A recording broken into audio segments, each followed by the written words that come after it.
ലാലേട്ടൻ അടിപൊളി അനശ്വരമാക്കി എന്ന് പറയാൻ വേണമെങ്കിൽ അതുപോലെ അടിപൊളിയാക്കിയിട്ടുണ്ട്.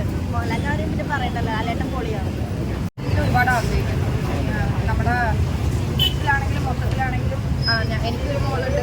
റിയലായിട്ട് എൻജോയ് ചെയ്തു. ശരിക്കും എന്താ പറയുക, ശരിക്കും നമ്മുടെ നാട്ടിലൊക്കെ ഈ സിസ്റ്റം തന്നെ ഫോളോപ്പ് ചെയ്യണമെന്ന് ഞാൻ പറയുന്നു. ജീവിക്കുമല്ലായിരുന്നു, അഭിനയിക്കുമല്ലോ.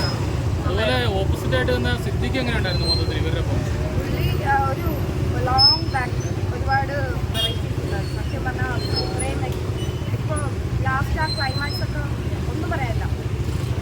ലാലേട്ടൻ ഇങ്ങനെയുള്ള നല്ല കണ്ടന്റ് ആയിട്ട് വന്നു കഴിഞ്ഞാൽ ശരിക്കും ലാലേട്ടൻ എല്ലാവരും പറയുന്ന മറ്റേ അഡ്വക്കേറ്റ് അത്രയും മറ്റേതായിട്ട് ലാലേട്ടൻ മമ്മൂക്കായിരിക്കും. പക്ഷേ ഒരു ബാക്ക് ഒരുപാട് വർഷത്തിന് ശേഷം ലാലേട്ടൻ ഇപ്പോഴാണ് ഒരു അഡ്വക്കേറ്റിൻ്റെ ഒരു സൂപ്പറായിരുന്നു. ഒന്നും പറയാനില്ല. Hands of.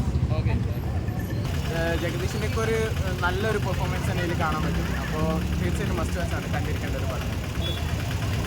രാജിൻ്റെ പെർഫോമൻസ് എടുത്തു പറയേണ്ടതാണ്.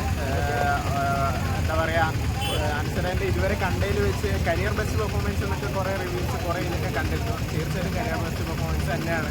അൻസറിൻ്റെ എടുത്തു പറയേണ്ട ഒരു റോളാണ്. അതുപോലെ തന്നെ ഒന്നിച്ച് കൂടെ അഭിനയിച്ചിട്ടുള്ള ഒരു നെഗറ്റീവ് ഷെയ്ഡാണെങ്കിലും സിദ്ദിഖ്, അതുപോലെ തന്നെ ജഗദീഷ് സാറ്, ജഗദീഷിൻ്റെ ഒക്കെ ഒരു നല്ലൊരു പെർഫോമൻസ് തന്നെ ഇതിൽ കാണാൻ പറ്റും. അപ്പോൾ തീർച്ചയായിട്ടും മസ്റ്റ് വാച്ച് ആണ്, കണ്ടിരിക്കേണ്ട ഒരു പടം. നല്ല സിനിമയായിരുന്നു. ലാലേട്ടൻ